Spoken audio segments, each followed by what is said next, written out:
కూడి వచ్చిన మీ అందరికీ ప్రేమతో నా వందనాలు. ఈ పునరుద్ధాన దిన ఆదివారం ఆరాధనలోని వర్తమానము కొంచెం ధ్యానం చేసుకుందాం. యెహెజ్కేలు 14వ అధ్యాయము 9వ వచనం చదువుకుందాం. యెహెజ్కేలు 14వ అధ్యాయము 9వ వచనం చదువుకుందాం. మరియు ప్రవక్త ఒకడు మోసపోయి ఒక మాట చెప్పిన ఎడల యెహోవానగు నేనే ఆ ప్రవక్తను మోసపుచ్చువాడను నేనే, వానికి విరోధినై నా జనులైన ఇశ్రాయేలీలో నుండి వానిని నిర్మూలము చేసేదను.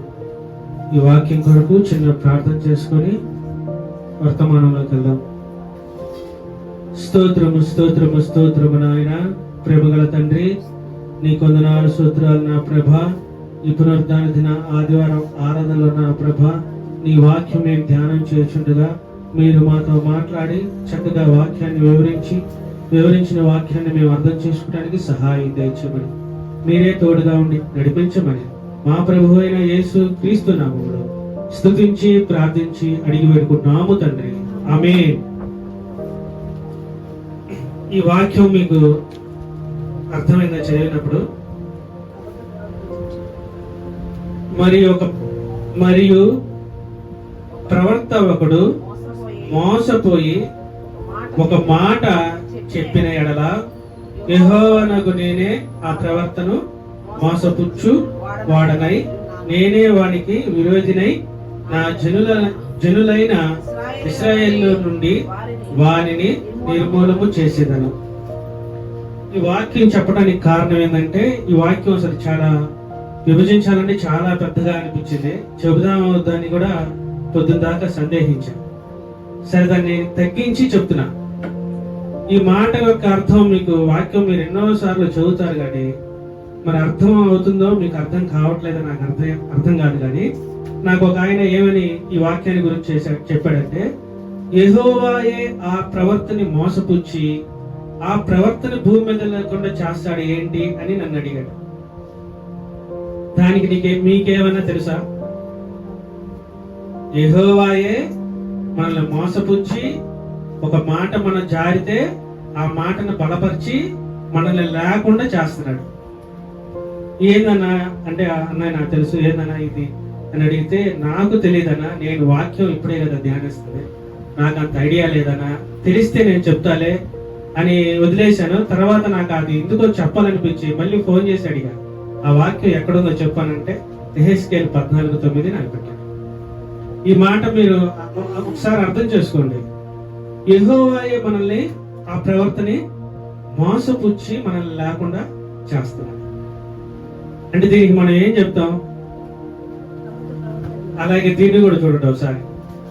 ఏదంటే నిర్గమాకాండము 14వ అధ్యాయము 21వ వచనం కూడా చదవండి.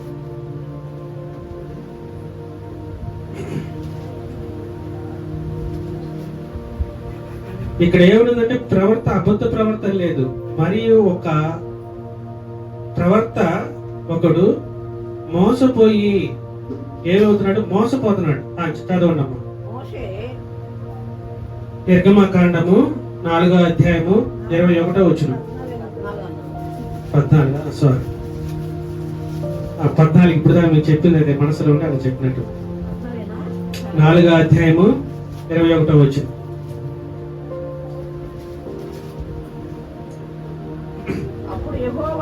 అప్పుడు యెహోవా మోషేతో ఇట్లా, నేను నీవు ఐగుప్తునందు తిరిగి చేరిన తరువాత చేయుటకు నేను నీకిచ్చిన మహత్కార్యములన్నీ ఫరో ఎదుట చేయవలెనని సుమి. అయితే నేను అతని హృదయమును కఠినపరిచెదను, అతడు ఈ జనులను పోనీయడు. ఈ మాట కూడా ఆ సందర్భంలో వచ్చింది. ఏంటంటే ఇక్కడ దేవుడు ఫరో హృదయాన్ని ఇందుకు పరుస్తున్నాడు. అప్పుడు నేను కూడా అలాగే అనుకున్నా. ఏందనుకున్నానంటే ఇంకా వాళ్ళ అద్భుతాలు చూడాలంటే ఈయన హృదయాన్ని కఠినపరిచాడా అని నేను అనుకున్నాను. కానీ ఇక్కడ మనం జాగ్రత్తగా పరిశీలిస్తే ఈ యెహెజ్కేలు మనం ఆ 14వ అధ్యాయం 1 నుంచి చదువుకుంటే ఏముంటదంటే వాళ్ళకి వాళ్ళ మనసులో ముందుగానే అనేకమైన ఆలోచనలు వాళ్ళ దగ్గర ఉన్నాయి. ఏముండే వాళ్ళ దగ్గర ముందుగానే వాళ్ళ దగ్గర ఎన్నో ఆలోచనలు ఉన్నాయి. వాళ్ళ మనసులో అనేక విగ్రహాలని అనేక ఆలోచనలని వాళ్ళ మనసులో పెట్టుకొని ఆ మనసులో అంతే ఉంచుకొని మళ్ళీ ఏం చేస్తున్నారు, దేవుడి దగ్గరికి వచ్చి విచారించాలని చెప్పి ప్రవర్తన అడుగుతున్నారు. వాళ్ళ మనసులో ఉన్న మాటలు ఈ ప్రవర్తన చెప్పటం వల్ల ఈ ప్రవర్త ఒకవేళ మోసపోయి ఏమవుతున్నాడు, ఈ ప్రవర్త మీ మనసులో ఒకటి ఉంచుకొని, ఉదాహరణకు మీరు మాట్లాడాలనుకుంటే మీ మనసులో ఒకటి ఉంచుకొని ఒక పాస్టర్ గారి దగ్గరికి వెళ్ళి దానికి సంబంధమైన విషయాన్ని మీరు మార్చి కనుక మీరు చెప్తే ఆ మార్చింది ఆ ప్రవర్త అంటే ఆ పాస్టర్ గారిని దాన్ని బట్టి కనుక మీకు ప్రార్థన చేస్తే అదేం చేస్తాడు, ఆ మాటని నా ద్వారా తీసుకొని ఆ మాటని మీరు మనసులో ఉన్న దాన్ని కఠినపరుచుకొని మిమ్మల్ని లేకుండా చేస్తున్నాడు. ఇప్పుడు ఈ యెహెజ్కేలు గ్రంథంలో మొదటి నుంచి అదే జరుగుతుంది. ఏదంటే వీళ్ళ మనసులో అన్ని ముందుగానే ఊహించుకొని ప్రవర్త ఏం చెప్తాడు అని చెప్పేసి ప్రవర్త దగ్గరికి వచ్చాడు. ప్రవర్త చెప్పింది కూడా వాళ్ళ ఇళ్ళ ఏం చెప్పాడంటే ప్రవర్త 6వ అధ్యాయం ఒకసారి చదువమ్మా. యెహెజ్కేలు గ్రంథంలోనే అంటే మొత్తం మీకు వివరిస్తే లేట్ అయింది కదా. 6వ అధ్యాయం చదువు కొంచెం. కాబట్టి ఇశ్రాయేలులకు నీవు ఈ మాట చెప్పు, ప్రభువగు యెహోవా సెలవిచ్చు ఏమనగా మీ విగ్రహములను విడిచిపెట్టి మీరు చేయు హేయ కృత్యములు అన్నిటినీ మాని మనసు త్రిప్పుకొనుడి. ఏంటంట, మీ మనసులో ఉన్నాయన్ని కూడా మానుకోండి. ప్రవర్త చెప్తున్నాడు, ఏమని చెప్తున్నాడు అంటే మీ మనసులో ఉన్నాయన్ని మానుకొని దేవుని వైపు మీ మనసులు తిప్పండి. తిప్పినప్పుడు ఆ మార్పు అనేది మీకు అంటే హేయ కృత్యములన్నీ కూడా మీరు విడిచిపెట్టండి, విడిచిపెట్టి నా వైపు తిరగండి అని వీళ్ళకి చెప్తే అది రుచించలా. ఎందుకంటే వీళ్ళ మనసులో ఆల్రెడీ వేరే ఆలోచనలు ఉన్నాయి. ఈ ఆలోచనల ప్రకారం ఏం చేస్తున్నారంటే ఆ ఆలోచనలు తీసుకొచ్చి ఇప్పుడు ఎవరి దగ్గర చెప్పారు, ప్రవర్త దగ్గర చెప్పాడు. ఈ ప్రవర్త వాళ్ళ ఆలోచనల ప్రకారం చెప్పిన దాన్ని బట్టి అనుసరించి మోసపోయి ఏమవుతున్నాడు, మరియు ప్రవర్త ఒకడు మోసపోయి ఏముంది అక్కడ, మోసపోయి ఒక మాట చెప్పిన ఎడల, మోసపోయి ఒక మాట చెప్పేశాడు. చెప్పిన ఎడల యెహోవానగు నేను ఆ ప్రవర్తను మోసపుచ్చువాడనై నేను వానికి విరోధినై నా జనులైన ఇశ్రాయేలు నుండి వారిని నిర్మూలం చేసేదను. ఇప్పుడు ఈ మాట ఇప్పుడు ఇక్కడ చదివాం కదా. సరే, ఇప్పుడు మనం ఒకసారి నిర్గమకాండంలోకి వెళ్తే అక్కడ ఏమని ఉందంటే, అక్కడ కూడా ఏమైంది, నా సూచక్రియలన్నీ కూడా నా అద్భుత కార్యాలన్నీ కూడా ఫరో ఎదుట నువ్వు చెయ్యి. ఫరో ఎదుట చేస్తే ఫరో ఎదుట చేయవలెను స్వామి, అయితే నేను అతని హృదయమును కఠినపరుస్తాను. ఈ మాట మీరు చాలా సార్లు విన్నారు. మీకు ఏమనిపించింది? మీరు చాలా సార్లు చదివారు కదా, ఫరో హృదయాన్ని దేవుడు కఠినపరిచాడు. ఎందుకు పరిచాడు?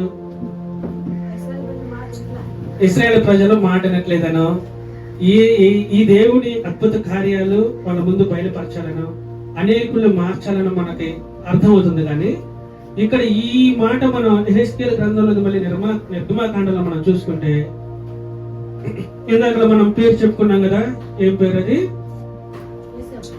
యోసేపు. ఈ యోసేపు ఆయన ఆ దేశాన్ని అంతా కాపాడి కరువు వచ్చినప్పుడు ఆ రాజ్యాన్ని నిలబెట్టి వాళ్ళ అన్నదమ్ముల్ని వాళ్ళ కుటుంబాన్ని అంతా కాపాడుకొని ఆయన ఏం చేశారంటే చివరికి వచ్చేసరికి ఆ రాజు మారిపోయాడు. ఆ రాజు మారిపోయిందే కదా ఇప్పుడు ఈ సందర్భం. ఆ రాజు మారిపోయి ఎవరు వచ్చారు ఇక్కడికి? ఫరో వచ్చాడు. అప్పుడు అతనికి ఉన్న గొప్పతనం తెలియక వీళ్ళు ఏమైపోయారు, తర్వాత బానిసలు అయిపోయారు. ఏమైపోయారు? వీళ్ళందరూ కూడా బానిస బానిసలు అయిపోయారు. దేవుడి వీళ్ళని వెన్నుకోబడి వీళ్ళు ఘనతగా ఉండవలసిన వాళ్ళు వీళ్ళు తీసుకొచ్చి మొత్తాన్ని బానిసలుగా చేసుకొని వాళ్ళు గోపురం కట్టాలని చూస్తున్నారు. దేవుడు ఎందుకు మన హృదయాల్ని కఠినపరుస్తున్నాడు? ఎందుకు హృదయాల్ని కఠినపరిచాడంటే దేవుని ఆలోచన కాదు. దేవుడు ఆయనంతటికి ఆయన హృదయాన్ని కఠినపరిచి ఆయన ప్రణాళికను చేసుకొని ఆయన అద్భుతంగా కనపడాలని ఆయన హృదయాన్ని కఠిన పరచట్లేదు. ఎందుకు పరుస్తున్నాడంటే అంతకు ముందే ఫరోకి ఏముంది, బానిసలుగా చేసుకొని వాళ్ళ చేత వెట్టి చాకిరీ చేయించాలన్న ఆలోచన ఆయన మనసులో ముందుగా ఉంది. దేవుడు ప్రత్యేకంగా ఆయన మనసులో తీసుకొచ్చి పెట్టలేదు.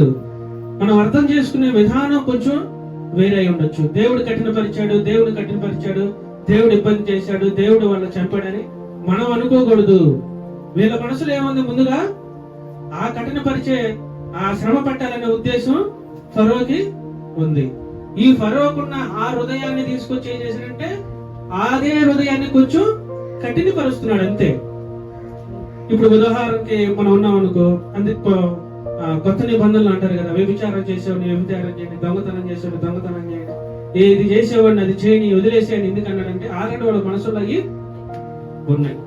ఇప్పుడు ఫరో హృదయంలో కూడా ఏముంది, వీళ్ళ బానిసలుగా ఉంచాలని, వెట్టి చాకిరీ చేయించుకోవాలని, పనులన్నీ చేయించుకోవాలని ఉంది.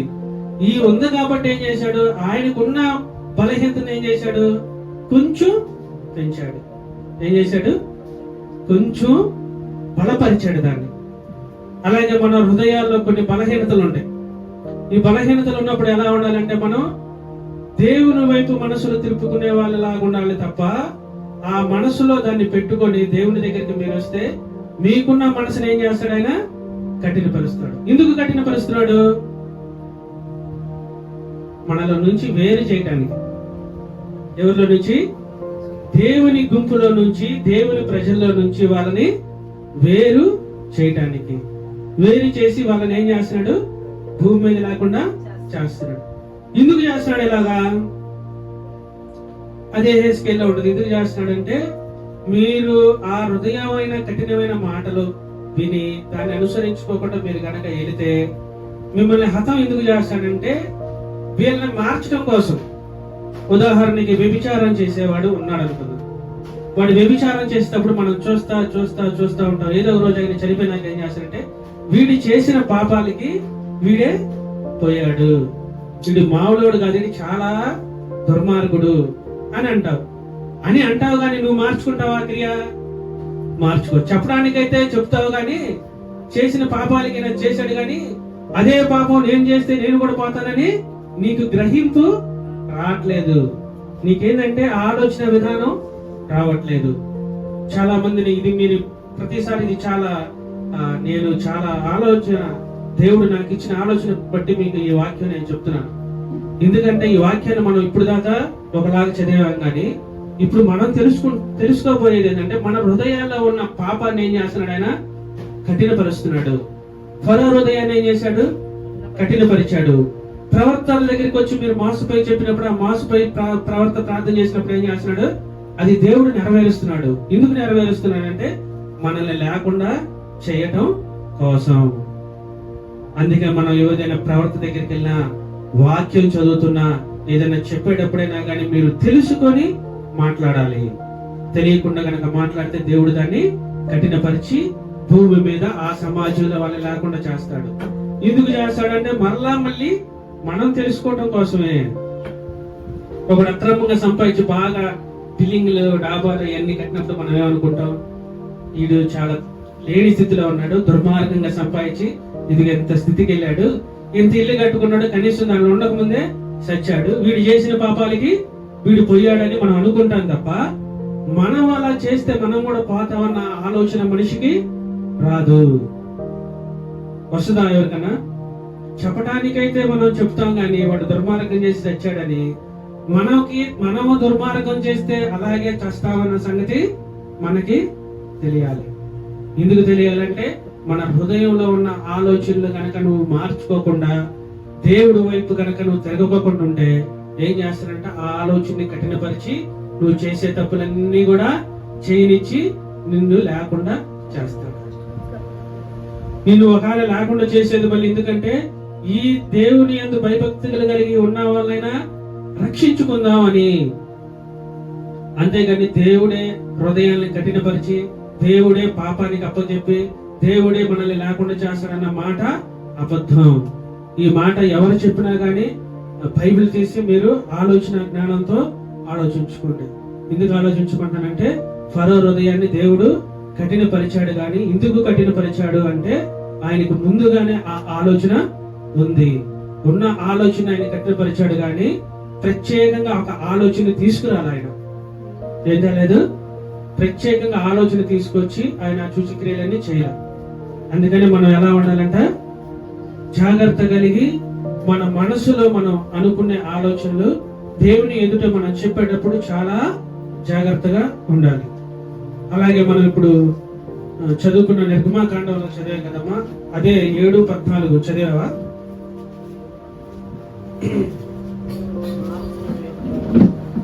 7:14 అంటే 2-3 వచనాలు, అంటే మొత్తం మనం ధ్యానించకపోయినా ఒక 2 వచనాలు చూద్దాం. ఈ 7:14 చదువమ్మా. తర్వాత యెహోవా మోషేతో ఇట్లా నేను, ఫరో హృదయము కఠినమైనది, అతడు ఈ ప్రజలను పోనీయన నొల్లడాయను. ఏంటంటే ఇక్కడ మళ్ళీ అంటే చాలా సార్లు ఉంది ఆ మాట, అంటే 2 సార్లు మీకు అంటే ఆ హృదయంలో ఆయనకి ఆలోచన ఉన్న మాట నేను బలపరిస్తే ఏం చేయడంటే, ఇంకా ఫరో ఏం చేస్తున్నాడు, ఫరో పోనీయుడు. ఇంకా ఫరో అనే ఆయన పోనీయుడని ఆయనకు తెలుసు. ఎందుకంటే ఈయన మనసులో ఏముంది, వాళ్ళు ఏ కాడికి ఇక్కడ ఉంచుకొని బానిసలుగా ఉంచాలన్న ఆలోచనే తప్ప వేరే ఆలోచన వాళ్ళకి లేదు. సరే, అదే అధ్యాయంలో 10:20 కూడా చదవమ్మా. నిర్గమాకాండము 10వ అధ్యాయము 20వ వచనం కూడా చదువు. అయినను యెహోవా ఫరో హృదయమును కఠినపరిచెను, అతడు ఇశ్రాయేలీయులను పోనీయడాయను. ఈ మాట ప్రతిసారి చదువుకున్నప్పుడు ఏమనుకుంటున్నాం మనం, దేవుడు కఠినపరుస్తున్నాడు, దేవుడు కఠినపరుస్తున్నాడు, దేవుడు కఠినపరుస్తున్నాడు అని అనుకుంటాం. కానీ దేవుడు కఠినపరిచే ముందుగా ఆయన హృదయం శుద్ధిగా లేదు. ఆయన బానిసలుగా వాళ్ళని మార్చుకోవాలన్న ఆలోచన మాత్రం ఆయన బలపరుస్తున్నాడు. ఇక్కడ యెహెజ్కేలు గ్రంథంలో కూడా అదే, వీళ్ళ హృదయాల్లో ముందుగానే ఆలోచన ఉంచుకొని దేవుని దగ్గర విచారించడానికి వాళ్ళు వస్తున్నారు. ఇలా విచారించడానికి వస్తున్నారు కాబట్టి ఏమవుతుంది, ఆ విచారణ నిమిత్తం మనం ఏదన్నా మాట కనుక పొరపాటున జారావా అయిపోయినట్టే. అందుకనే మనకి లోక భాషలో సామెతగా మాట అంటారు, ఈ తెల్లవారుజామున ఆ మాట అన్నమాట డబ్బక్కనే దేవదూతలో లేకపోతే వాళ్ళ భాషలో అనుకున్నప్పుడు ఏమంటారంటే, ఆ మాట సదాస్తు అని అంటారు. అన్నారంటే ఇంకా అయిపోయినట్టే. పొద్దున్నే ఆ మాటలు అని మన భాషలో అంటారు. అంటే మన భాష కూడా మీకు అర్థమైతే ఆ మాట చెప్తున్నా, వాస్తవానికి అది అవసరం లేదు. ఏమంటారు, ఆ మాట కనుక మీరు మాట్లాడితే సదాస్తు అని గబక్కనే ఆ దేవదూతలు కనుక అంటే ఏమవుతారంటే అది జరిగిపోయింది. అందుకని మీరు మాట్లాడేటప్పుడు ఎలా మాట్లాడాలి, ఆలోచించి మాట్లాడాలి. ఇంకొకటి, హృదయంలో యథార్థ కలిగి మాట్లాడాలి. అంటే హృదయంలో ఒకటి పెట్టుకుని బయటికి ఒకటి మాట్లాడకూడదు. ఎందుకంటే నీ హృదయంలో ఉన్న ఆలోచన దేవుడు ఏం చేస్తాడంటే, తర్వాత నువ్వు బయటికి మాట్లాడినా ఆ మాటల్ని కఠినపరుస్తాడు. ఇప్పుడు ఈ లోక భాష సంబంధమైన విషయాలు మీకు చెప్తే అర్థమైందని ఆ మాట చెప్పారు. ఈ మాట మీకు తెలుసా లేదా అంటే, వాక్యం పూర్వకంగా తెలియకపోయినా ఈ మాట ఎందుకు తెలుసు అంటే, అందరూ ఆ మాట మనం ఏదో ఒక రోజు విన్నాం. ఈ మాట ఎక్కడి నుంచి వచ్చిందంటే దేవుని వాక్యంలో నుంచి వచ్చింది. దేవుడు ఏం చేస్తున్నాడంటే, ఫరో హృదయాన్ని కఠినపరుస్తున్నాడు అని తెలుసు, కానీ ఆయన మనసులో ఆల్రెడీ ఆ బీజం అనేది ఉంది. ఇప్పుడు మన మనసులో కూడా ఏం బీజాలు ఉంటాయి, మన మనసులో కూడా చాలా బీజాలు ఉంటాయి. డబ్బు సంపాదించుకోవాలని ఉండదు, కానీ దేవుడి దగ్గరికి వచ్చి ఏం చేస్తారంటే నార్మల్ గా ప్రార్థన చేస్తారు. కానీ ఆలోచన ఏమై ఉంది, యథార్థ హృదయంతో చేయమన్నాడు. అంటే నువ్వు నిజంగా కావాలని నువ్వు యథార్థంగా అడిగితే దేవుడు ఇస్తాడు, దేవుడు మీకు ఇస్తాడు. కానీ పైకేమో ఆ నార్మల్ గా దేవుని ఎదుటి మాట్లాడతారు, లోపల ఉండే అంతరంగంగా ఉండే మాటలు ఏంటంటే వేరుగా ఉంటాయి. అందుకని మనం ఇన్ని సంవత్సరాలు రక్షణలోకి వచ్చి అంటే ఇక్కడ ఈ లోకంలో మనం లేదా ఈ సంఘంలో మనం జీవిస్తున్నా మన హృదయాలు ఎందుకని మారవట్లేదంటే నీ హృదయ ఆలోచనలు వేరుగా ఉన్నాయి. పైకి ఒకలాగున్నావు, లోపల ఒకలాగున్నావు. ఈ లోపల ఒకలాగున్నప్పుడు ఏం చేస్తాడంటే ఆ హృదయాన్ని దేవుడు ఏం చేస్తున్నాడు? కఠినపరుస్తున్నాడు. ఎందుకు కఠినపరుస్తున్నాడు? మన మధ్య వాళ్ళు లేకుండా ఉండటం కోసం. రెండోది ఏంటంటే మనం కూడా నేర్చుకోవడం కోసం. ఇదిగో నువ్వు రేపేదైనా నువ్వు ఇదే చేస్తే నీ గతి కూడా ఇదే. కానీ ఈ గతి గురించి అయితే మాట్లాడరు, కానీ పైకి మాట్లాడేది మాత్రం ఊరినే మాట్లాడేస్తారు. ఆడు అలా చేశాడు కాబట్టి పోయాడు, సగం దరిద్రం పోయింది అనుకుంటాడు. కానీ నువ్వు అలా చేస్తే నీ గతి కూడా దేవుడు అదే చేస్తాడు. ఇంకా ఇదే మాట మనం ఇప్పుడు ఈ వాక్యాన్ని ధ్యానించినప్పుడు మీకు అర్థమవుతుంది కదా. మనం దేవుణ్ణి మనం ఆలోచించేటప్పుడు, దేవుని మాటలు మనం చెప్పేటప్పుడు, దేవుని వాక్యాన్ని మనం ధ్యానించేటప్పుడు ఆ వాక్యంలో ఉన్న అనుభవాన్ని, ఆ వాక్యంలో ఉన్న ఆలోచనని మనం తెలుసుకోవాలి. ఈ వాక్యాన్ని వివరించాలంటే చాలా అధ్యాయాలు, చాలా వచనాలు ఉన్నాయి. కానీ మీకు తెలిసిన కొద్దిగా మాటలైనా అర్థమైందని నేను అనుకుంటున్నాను. ఒకవేళ ఎవరైనా అర్థం కాకపోతే చెప్పండి. ఎందుకంటే వాక్యానుసారంగా కొన్నిసార్లు నేను మీకు నా అనుభవపూర్వకంగా, నా ఆలోచన పూర్వకంగా మీకు చెప్తే మీకు అర్థం కాదు. ఎందుకంటే నేను ఎంతో ఆలోచిస్తా, కానీ మీకు అర్థం అవ్వాలంటే ఇట్లా చిన్న చిన్న పదాలుగా చెప్తే ఏదైనా అర్థమైంది. కానీ లోతుగా అనే విషయాలు చెప్తే మీకు అర్థం కాకపోవచ్చు. ఒకవేళ అర్థం కాకపోయినా మీకు ఏదైనా అనుమానమో లేకపోతే ఆ వాక్యంలోనే మీకు ఏదైనా డౌట్ ఉంటేనన్నా అడగొచ్చు. అడిగితే దాని గురించిన వివరణ మీకు చెప్తాను. ఇప్పుడు దేవుడు మనల్ని ఏం చేస్తున్నాడు? ఇన్నిసార్లు మీకు ఎందుకు చెప్తున్నానంటే అర్థం అవ్వాలనే చెప్తున్నాను. ఆ మాట కనుక మీకు అర్థమైతే మీకు వాక్యంలో ఆ సందర్భం కనపడ్డ ప్రతిసారి మీకు తెలుసుద్ది. మనం ప్రతిసారి అనుకుంటాం దేవుడు తెలియకోకుండా వాడు అది ఎందుకు చేస్తాడు, దేవుడు ఆపొచ్చు కదా, దేవుడు చేయొచ్చు కదా, దేవుడు మార్చొచ్చు కదా అనుకుంటాం. ఎందుకంటే నీ హృదయం లేదా నీకున్న సర్వ హక్కులు దేవుడి భూమి మీద మీకు ఇచ్చాడు. మీకున్న ఈ హక్కును బట్టి మీరు ఏం చేస్తారంటే అవన్నీ చేస్తున్నారు. ఇవన్నీ చేయటం వల్ల ఏం చేస్తున్నారంటే ఆయన మీ మనసును తెలుసుకొని మీ మనసులో ఉన్నదాన్ని ఏం చేస్తున్నారంటే కఠినపరుస్తున్నాడు. ఎందుకు పరుస్తున్నాడు అంటే మీరు లేకుండా చేయటం కోసం కఠినపరుస్తున్నాడు. ఇంకా ఆ మాట మనం చదువుకుంటే ఇంకో చోట కూడా ఉంటుంది. కొత్త నిబంధనలో యేసుక్రీస్తుని అప్పచెప్పేటప్పుడు కూడా ఒక మాట ఉంటుంది. యోహాను సువార్త 13వ అధ్యాయము 2వ చదువు ఒకసారి. యోహాను సువార్త 13వ అధ్యాయము 2వ వచనం కూడా ఒకసారి చదవండి. వారు భోజనము చేయుచుండగా ఆయన్ని అప్పగింపవలెనని సీమోను కుమారుడగు ఇస్కరియోతు యూదా హృదయములో అపవాది ఇంతకు ముందు ఆలోచన పుట్టించి ఉండెను కనుక. సరే, ఇక్కడ ఈ అధ్యాయంలో ఏముందంటే ఆయన హృదయంలో ముందుగానే ఆలోచన పుట్టి ఉంది. ఏముంది? ఆయన్ని అప్పచెప్పాలనే ఆలోచన ఆయనకి ఉంది. ఒకసారి మరలా చదవమది దొరకలేదని.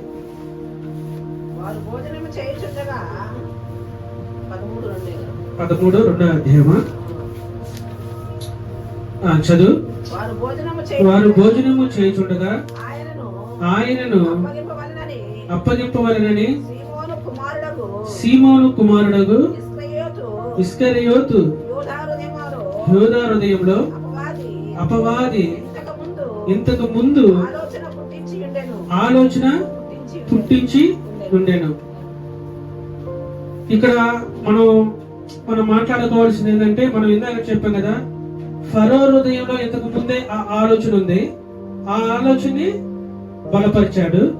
ప్రవక్త దగ్గరికి వచ్చి ఏం చెప్తాడు అని అనుకున్నప్పుడు ఆయన ఒక మాట జారి చెప్తే ఆ మాటని తీసుకొని వాళ్ళు లేకుండా చేస్తున్నాడు. ఇక్కడ కూడా ఏమనుంది? అపవాది ఇంతకు ముందు ఆలోచన పుట్టించి ఉండెను. ఏముందంట? ముందుగానే ఇలా లేవుంది ఆలోచన, వాళ్ళకు ముందుగానే ఉంది. వాళ్ళు ఏం చేయాలన్న ఆలోచన ముందుగా ఉండి ఏం చేస్తాడు? దేవుడి దగ్గరికి వచ్చి మళ్ళీ భోజనం కూడా చేశాడు. వాళ్ళ దగ్గరికి వచ్చాడు, భోజనం కూడా చేసి చక్కగా ఏముంది, అపవాది ఇంతకు ముందు ఆలోచన పుట్టించి ఉండెను. ఆయనకి ఇంతకు ముందే ఆలోచన ఉంది. ఏం ఆలోచన ఉంది? నేను అప్పచెప్పాలని, వాళ్ళు ఇచ్చే డబ్బులు తీసుకోవాలని, శుభ్రంగా బతకాలని అన్ని ఆలోచనలు పెట్టుకుని ఏం చేశాడు? ఆయన దగ్గరికి వచ్చాడు, చక్కగా భోజనం చేశాడు, కూర్చున్నాడు. కానీ మనసులో ఏముంది ఆయనకి ఆలోచన? దేవుణ్ణి అప్పచెప్పాలనే ఆలోచన ఆయనకు ముందుగానే ఉంది. ఎందుకు ఉందంట ఆలోచన? అపవాది ఆలోచనలు అవన్నీ. ఏం ఆలోచనలు ఇవన్నీ? అపవాది ఆలోచనలు. మనుషుల్ని ఇబ్బంది పెట్టాలనేది అపవాది ఆలోచన. మనుషుల్ని హింసించాలన్నది అపవాది ఆలోచన. మనుషుల్ని బాధ పెట్టాలనేది అపవాది ఆలోచన. ఈ ఆలోచనలు పెట్టుకొని మనం మనసులో ఉన్నప్పుడు ఏమవుతున్నాడంటే దేవుడు మన హృదయాన్ని కఠినపరిచి ఆ ఆలోచనలు చేసి మనల్ని లేకుండా చేస్తాడని దేవుని వాక్యం మనతో చెబుతుంది. ఈ ఆలోచనలు అన్ని అంటే అపవాదికి సంబంధించిన ఆలోచనలు. వ్యభిచారం గాని, దొంగతనం గాని, నరహత్య గాని, అది ఆ మాట మత్తయి సువార్తలో ఉంటది అనుకుంటాం. మనం మత్తయి సువార్త 15వ అధ్యాయం 19వ వచనంలో కూడా ఉంటది. ఏంటంటే ఇవన్నీ కూడా వాళ్ళు వాళ్ళ ఆలోచన ప్రకారం వాళ్ళన్నీ కూడా చేస్తానే ఉంటారు. వాళ్ళకి మార్పు అనేది ఎన్నటికి కూడా రాదు. వీళ్ళకి మార్పు రావాలంటే ఏమై ఉండాలి?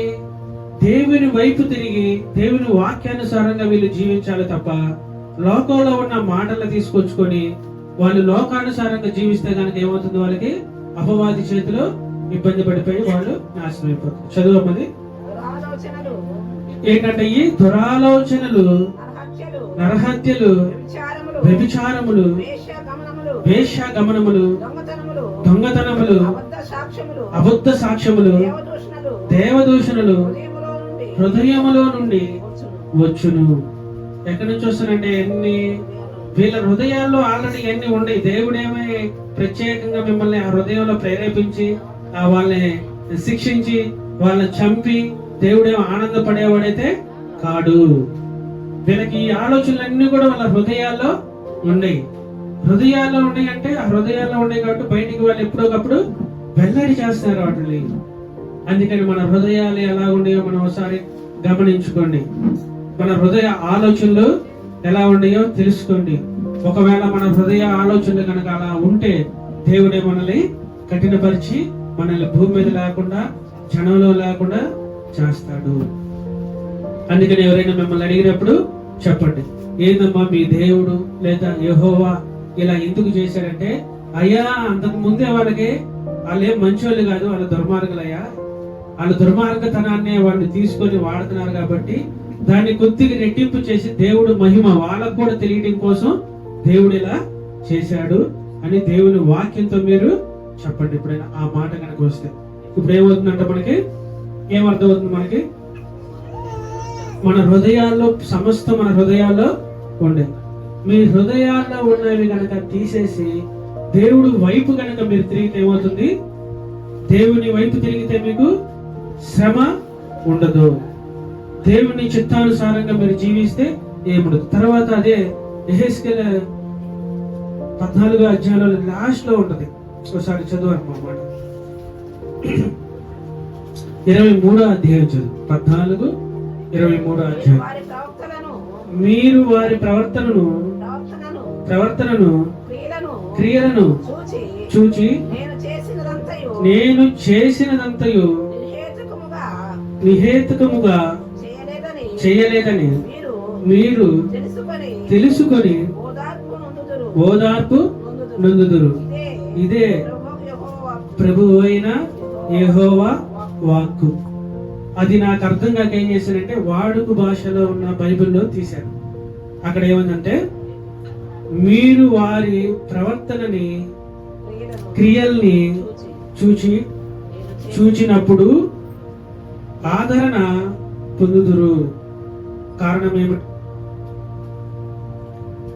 కారణము లేకుండా నేను ఏది చేయలేదని మీరు తెలుసుకుంటారని ఇదే ప్రభువైన యెహోవా వాక్కు.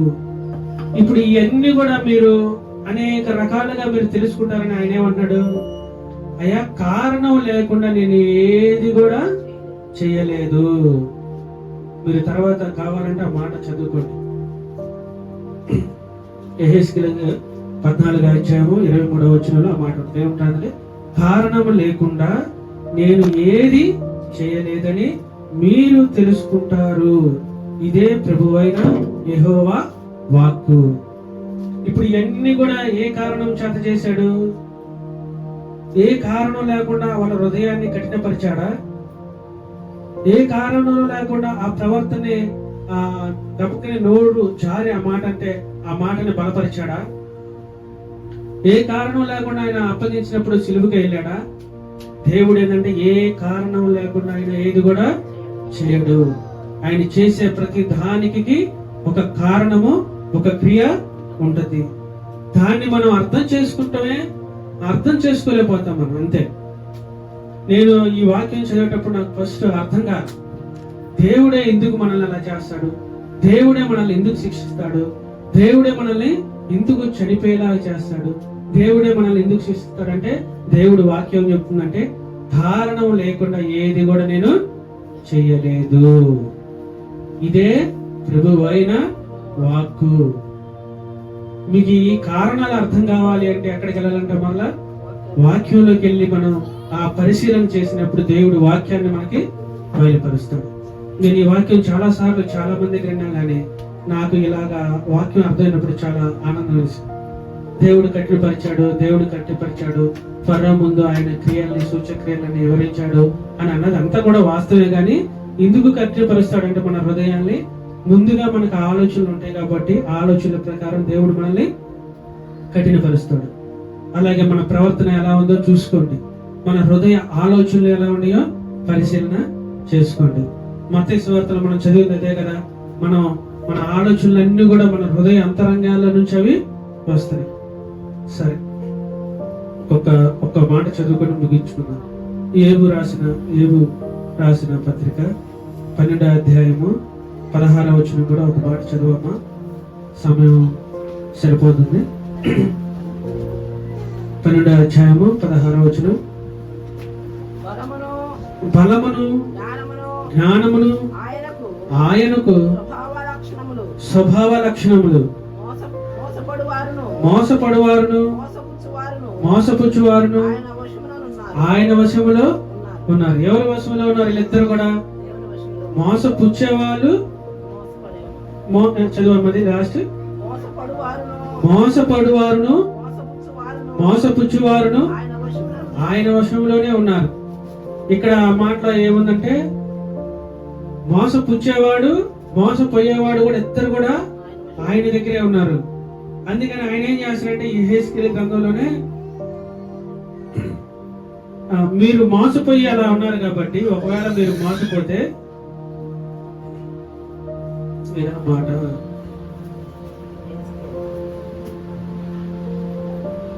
నోవాహును, దానియేలు, ఏబు ఈ ముగ్గురు దానిలో ఉన్నవారు. 20వ అధ్యాయం 20 చదమ్మా. యెహెజ్కేలు 14వ అధ్యాయము 20 అంటే 3 చోట్ల ఉంటది ఆ మాట. నోవాహును, దానియేలును, ఏబును ఈ ముగ్గురు దానిలో ఉన్నారు.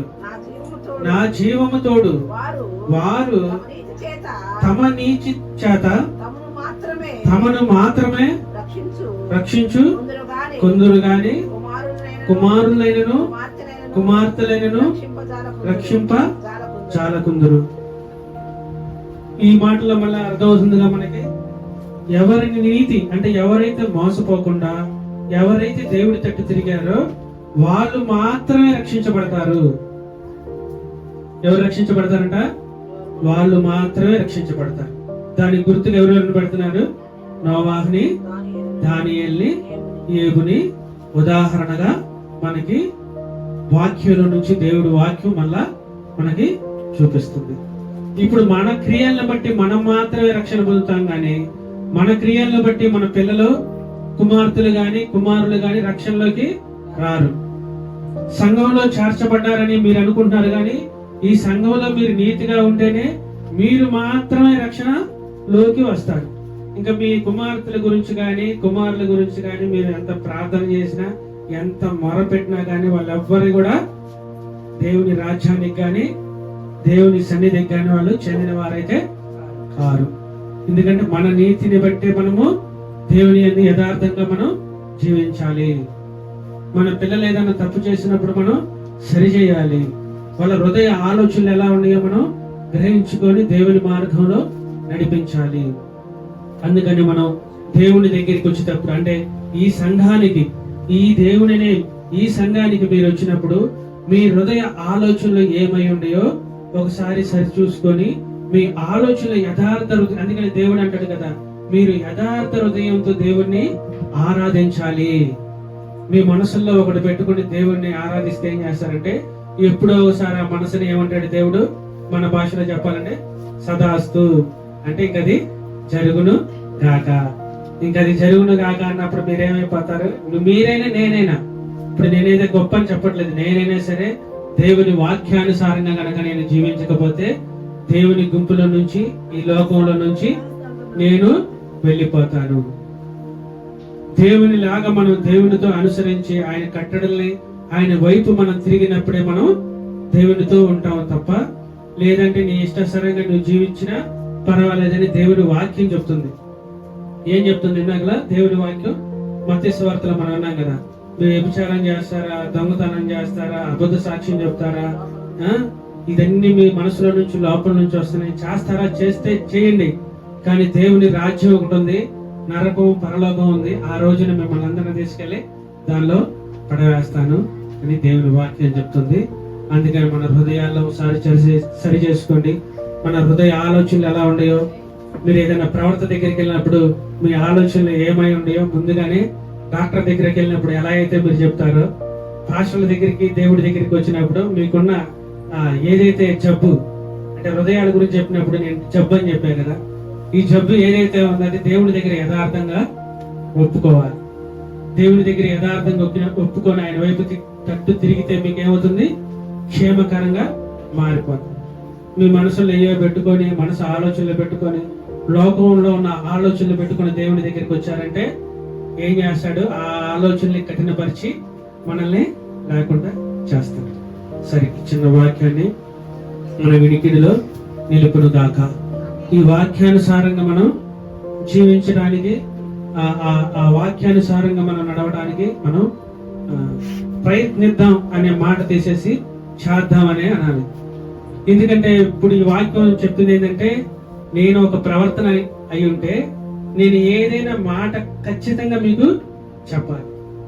నేనేదో ఒక మాట మీకు ఉదాహరణ చెప్పాను అలాగా తర్వాత చూసుకుందాం అనుకుంటే ఏమిటంటే, ఆ తప్పు ఎవరిది అవుతుంది?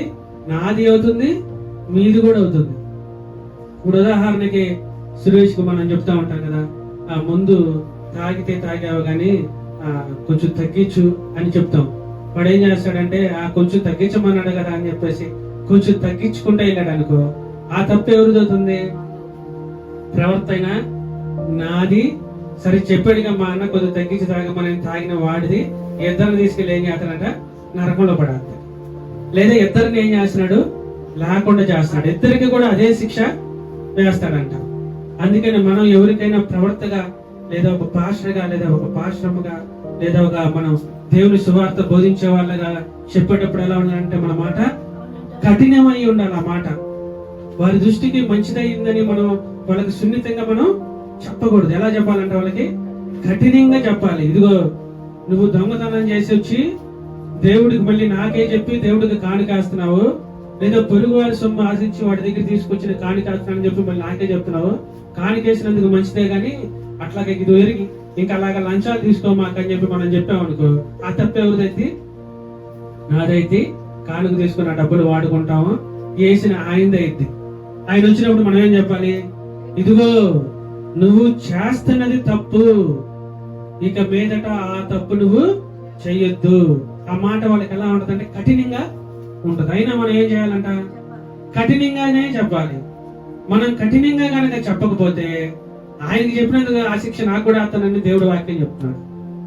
అందుకని మనకి తెలిసిన వాళ్ళు, లేదా మన కుటుంబంలో ఉన్న వాళ్ళు, లేదా మన ఇరుగు పొరుగు వాళ్ళకి మనం ఏం చేయాలంటే మనం చెప్పే మాట కఠినంగా ఉండాలి. ఇదిగో నువ్వు వ్యభిచారం చేస్తున్నావా, ఇక మీదట నువ్వు చెయ్యొద్దు. ఆ మాట ఒకసారి ఒక ఆమెకి మా నాన్నే చెప్పాడు. చెబితే ఆమె ఏమన్నా తెలిసి ఎదురు తిరిగి, నువ్వేమన్నా మమ్మల్ని పోషిస్తున్నావా? నువ్వు ఏ రోజైనా మాకు ₹1 ఇచ్చావా? నువ్వు వ్యభిచారం చేయొద్దని మాకు చెప్తున్నావేంది? మా ఇష్టం మేము చేస్తామని ఎదురు తిరిగారు. అయినా ఆయన ఆ మాటలన్నా ఏం చేశాడు? సరే నీ ఇష్టం, నువ్వు చేసుకుంటే చేసుకో అని ఆయన చెప్పలా. నువ్వు చెయ్యొద్దు ఆ పని, నువ్వు పని చేసుకోవాలంటే చాలా పనులు ఉన్నాయి, ఆ పనులు మాత్రమే నువ్వు చేయాలని చెప్పి ఆయన ఆ రోజున, అంటే అప్పుడు రక్షణ లేదు, కఠినంగా చెప్పాడు. కఠినంగా చెప్పినప్పుడు గొడవ అయినా సరే ఆయన ఆ మాటకే కట్టుబడి ఉన్నాడు. మనం కూడా ఎలా ఉండాలంటే, మనం కఠినంగా చెప్పే వాళ్ళలాగా ఉండాలి. వాళ్ళు బాధపడతారని మనం సున్నితంగా చెబితే గనక ఆ పాపం ఎవరిది అవుతుందంట? మనది, ఈయన వాళ్ళది కూడా అవుతుంది. అందుకే మనం ఏ మాట చెప్పినా సరే మనం పొరపాటున మాట జారద్దు. దేవుని దగ్గర మనం యథార్థంగా పోగొట్టుకోవద్దు. మనసులో ఒకటి ఉంచుకొని వాళ్ళకి ఒకటి చెప్తే ఆ మనసునే కఠినపరిచి మనల్ని లేకుండా చేస్తాడని దేవుని వాక్యం ఈ రోజు మనతో మాట్లాడుతుంది. అందుకే మన హృదయాలు సరి చేసుకుందాం. మనం ఎవరి పట్లైనా సరే కఠినంగా ఉందాం. కఠినంగా ఉందామంటే దేవుని వాక్యానుసారం లేదని కూడా మనం చూసుకోవాలి. కఠినంగా ఉండమంటే ఏ విషయాల్లో పడితే ఆ విషయాల్లో మీరు కఠినంగా ఉండొద్దు. దేవుని వాక్యానుసారంగా ఉన్న విషయాల్లోనే మీరు కఠినంగా ఉండాలి. ఇలా ఉండి దేవుని వాక్యంతో మనం నేర్చుకొని, దేవుడు మనతో మాట్లాడిన విషయాల్ని మనం అర్థం చేసుకొని అలా జీవించడానికి కాదు, జీవించాలని దేవుని వాక్యం అంతా చెప్తుంది. సరే, చిన్న ప్రార్థన చేసుకొని ముగించుకుందాం. స్తోత్రము స్తోత్రము స్తోత్రము నాయన, ప్రేమగల తండ్రి, నీ వందనాలు స్తోత్రాలు నా ప్రభా. అయ్యా, ఈ రోజు నీ వర్తమానంలో నా ప్రభా ఒక ప్రవర్త పొరపాటున మాట చెప్తే ఆ మాటని నువ్వు తీసుకొని ఆయన మీద నేరం మోపి ఆయన్ని అంతం చేస్తానన్న మాటకి నా ప్రభా వివరణగా మీరు అనేక వాక్యాలు మాకు వివరించిన విధానాన్ని బట్టి నీ వందనాలు స్తోత్రాలు నా ప్రభా. అలాగే ఫరో హృదయాన్ని కఠినపరిచారని అనేక మార్లు మేము విన్నాం గాని, అయ్యా ఆయన హృదయాన్ని కఠినపరచడం గాని, ఆయనకు ముందుగానే ఆ ఆలోచన ఉంది. ఉన్న ఆలోచన నేను కఠినపరిచానని నీవు వాక్యం ద్వారా మాతో మాట్లాడిన విధానాన్ని బట్టి నీ వందనాలు స్తోత్రాలు నా ప్రభా. అయ్యా, నీ శిష్యుడు కూడా అయ్యా ముందుగానే ఆయన హృదయంలో నీ యందు అప్పచెప్పాలని, అయ్యా డబ్బులు తీసుకోవాలని ఆయన హృదయంలో ముందుగానే సాతాను ప్రేరేపించిన మాటను తీసుకొని నీతో పాటు భోజనం చేసి నిన్ను అప్పగించాడయ్యా. అలాగా మా హృదయాల్లో ఏదైనా అపరాధము, పాపము, ఆలోచనలుంటే వాటన్నిటి నుంచి విడిపించి నీ తట్టు తిరిగి నీ ఆజ్ఞల, నీ వాక్య సారంగా మేము నడుచుకోవడానికి మీరే మాకు సహాయం దయచేయమని మా ప్రభు అయిన యేసు క్రీస్తు నామమున స్తుతించి ప్రార్థించి అడిగి వేడుకుంటున్నాము తండ్రి. ఆమేన్.